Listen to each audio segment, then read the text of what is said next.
people are council workers or elected officials, and how many people are members of the public here who actually do want to see the road go through City Place? So, for the record, it's my meeting. For the record, it's not going to take much. I can tell you that there are 16 people here who don't want to see City Place open. Hands up. 8 council officials. Okay, people who don't want to see the road go through. There are 8 council officials elected representatives. That's about 100%. And possibly there are, actually I think there's only 1 member of the public, possibly 2, who want to see it open to traffic. That's right. That's for the record. Here's 1. And I'm here, Jeff, and I represent 9,000 No, voters. you're elected official. I represent You're 9,000 voters. Forget it. Ladies and gentlemen, Jeff, They don't even know what's going on, I don't come to your meetings. This is crap. Sorry, I don't come to your meetings and try and take over the agenda. I'm not taking over the agenda. Well, sorry. Okay. Sorry, but you asked for a straw poll to be done. We've done it. Well, We've done no. it. Straw poll, let's do it again, just to show people. Okay. Ladies and gentlemen, This gentleman, he wants to see the road go through. And This is blatant, this is obvious. Okay, How many- that's the record. No. Because we know these community consultation processes are usually disingenuous, and this is one of those. Now, 3 quick comments. Michael said that this proposal is also all part of the master plan. Michael, that's not correct. The master plan happened in 2011, and Karen Stalk of Architects in Brisbane was given the brief to design a city centre master plan, where it was already a given that City Place would be open to traffic. So please do not misrepresent the issue.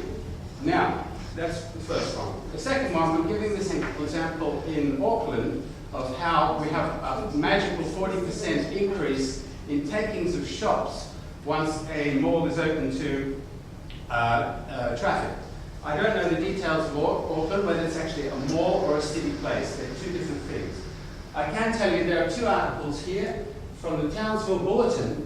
Perhaps that would be a better a reference point.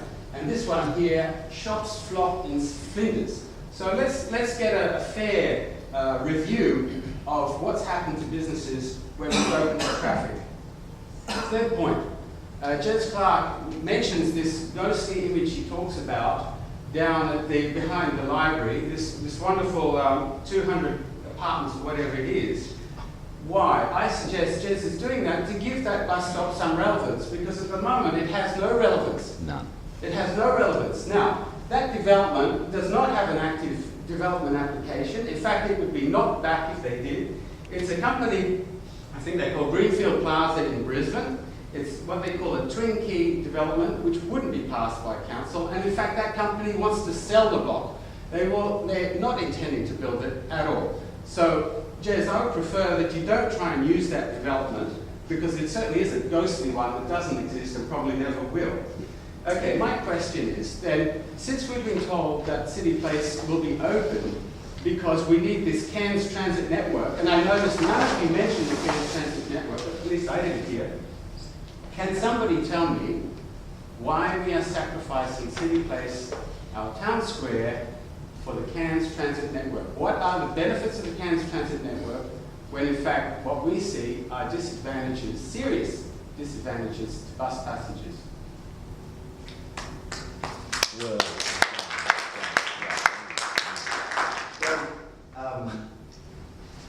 the Department of Transport and Main Roads have indicated to us that there will be further consultational discussion on their project in terms of the bus stations and the bus stops around the CBD. Once our project is progressed further,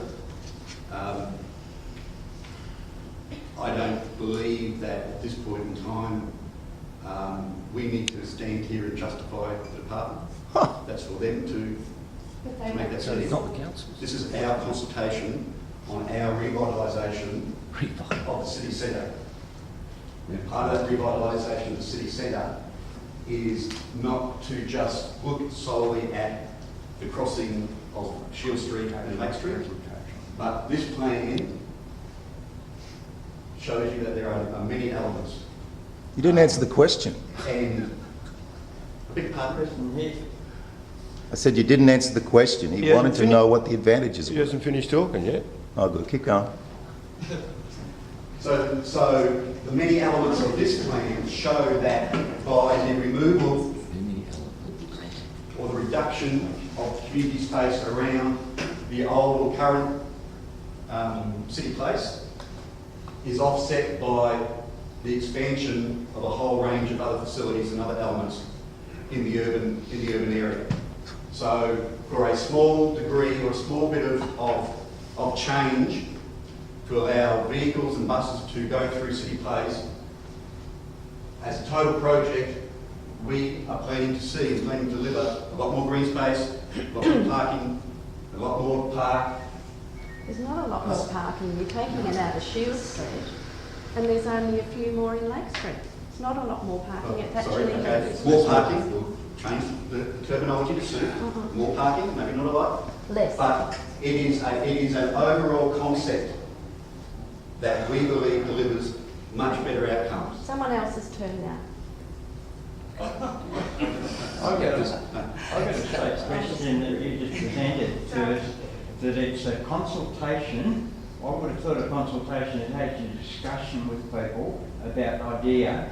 What you're giving us is the preferred option of the council's answer, presentation. It's not consultation. Thanks very much.